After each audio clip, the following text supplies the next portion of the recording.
लोग कब से हमारा वेट कर रहे हैं और हमें कुछ पता ही नहीं है। अब वो लोग हमें सब बताएंगे। क्यों, क्या वो किसी सीक्रेट एजेंसी में काम करता निदा?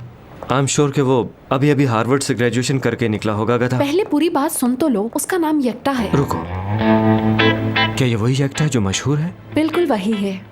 वाह, सोचा नहीं था इतने मशहूर कंसल्टेंट से ऐसे मुलाकात होगी। लगता वो तुम्हें पसंद नहीं। ऐसा नहीं है, हैरान हो रहा हूँ मैं। उनका फैन हूँ मैं यहाँ, उनका यहाँ ना बाइस इज्जत है हमारे लिए। लेकिन ये मानना पड़ेगा कि मैं थोड़ा नर्वस हूँ पहली बार। डोंट वरी, मुझे यकीन है कि सब ठीक ही रहेगा।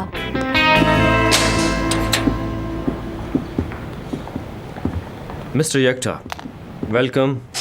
बहुत शुक्रिया, आपको भी खुश आमदीद। माफ़ कीजिए सर, आपको इंतज़ार करना पड़ा। वो बहुत खुशी हुई मिलके, बड़ा नाम सुना था आपका। ये बाइस फ़ख्र है हमारे लिए। हेलो, कैसी हैं आप? प्लीज़ तशरीफ़ रखिए। वो तो कोई बात नहीं, लेकिन मैंने देखा कि आपकी गैर मौजूदगी में यहाँ आपका असिस्टेंट भी नहीं है, यानी कोई भी नहीं है। मेरा असिस्टेंट? फुरकान का पूछ रहे हैं। फुरकान साहब। फुरकान साहब की आजकल थोड़ी तबीयत ख़राब रहती है, इसलिए छुट्टियों पर है। मिस्टर यक्ता, करीम साहब आपके बहुत बड़े फैन हैं। ऐसा है क्या? जी जी, बिल्कुल ऐसी बात है। मैंने तो आपकी सारी बुक्स भी पढ़ी हुई हैं। यकीन कीजिए सर कि आप उन लोगों में से हैं जो लोग मेरे रोल मॉडल्स हैं।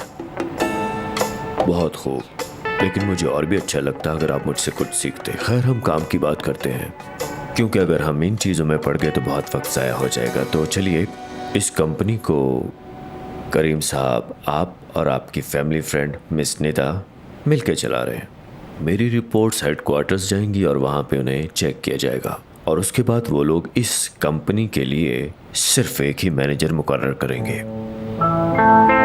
तो आपके कहने का मतलब है कि मुझे अपनी कंपनी में जॉब के लिए इससे मुकाबला करना होगा, और वो भी निदा के साथ? दर हकीकत ना सिर्फ मिस निदा से, बल्कि इस ऑफिस के बाहर से भी कोई बंदा आ सकता है, अगर वो आप दोनों के काम से खुश ना हुए। और फिलहाल हालिया रिपोर्ट से तो मुझे कुछ ऐसा ही लग रहा है।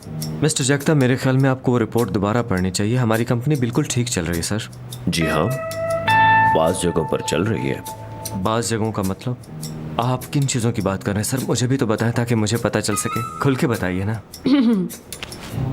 देखें, ये एक फैमिली बिजनेस है, और इसी वजह से आपकी फैमिली और आप यहाँ पर काम कर रहे हैं। देखें सर, ये इतना आसान नहीं, मेरा काम थोड़ा मुख्तलिफ है। मैं इस कंपनी का मास्टरमाइंड हूँ, समझे आप?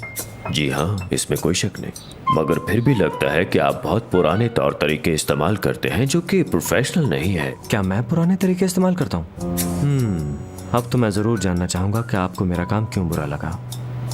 ठीक है, तो फिर आप मेरे इस सवाल का जवाब दें। आपकी वर्कशॉप आपको प्रॉफिट देती है करीम साहब? वर्कशॉप? देखें, वो वर्कशॉप हमारे लिए सब कुछ है, क्योंकि उसी की वजह से सब है। हमारी कंपनी मोदामो की वो वर्कशॉप ही बुनियाद है। वो वर्कशॉप हमारे मोहसिन साहब के लिए बहुत अहम है। वो मेरे बाबा के लिए अहम है, इसलिए हम सब के लिए बहुत ज़्यादा इम्पोर्टेंट है सर। मेरा सवाल वैसे काफ़ी सिंपल था करीम, क्या वो वर्कशॉप आपको प्रॉफिट देती है? नहीं देती, कुछ नहीं आता वहाँ से हमें, बल्कि हम कह सकते हैं कि फ़िलहाल वो लॉस में है। मगर इस वक्त बात ये नहीं हो रही कि मोदामो क्या कमा रही, बल्कि बात ये हो रही है कि मोदामो क्या बना रही है, कहाँ जा रही है ये। अब आप माने या कि ना माने, बात तो साफ जाहिर है। ऐसा है कि वो वर्कशॉप आपके लिए इतनी अहम है कि नुकसान के बावजूद भी आप उसको चला रहे हैं। मिस्टर यक्ता, आप क्या चाहते हैं कि हम अपनी वर्कशॉप को बंद कर दें? मेरे ख्याल में तो फौरन बंद होनी चाहिए, खास तौर पर मेरे हेडक्वार्टर रिपोर्ट भेजने से पहले हो तो और भी अच्छा है। ठीक है मिस्टर यक्ता, हम कुछ न कुछ करते हैं। हम मिस्टर मोहसिन से बात करेंगे और वर्कशॉप बंद करवा देंगे। नहीं नहीं नहीं, ये इतना आसान नहीं है। मिस्टर यक्ता, मेरे ख्याल में आप इस बात को समझ रहे हैं कि ये मामला हमारे लिए कितना अहम है। ये सब एकदम से नहीं हो सकता, इसके लिए हमें थोड़ा वक्त चाहिए होगा, प्लीज़।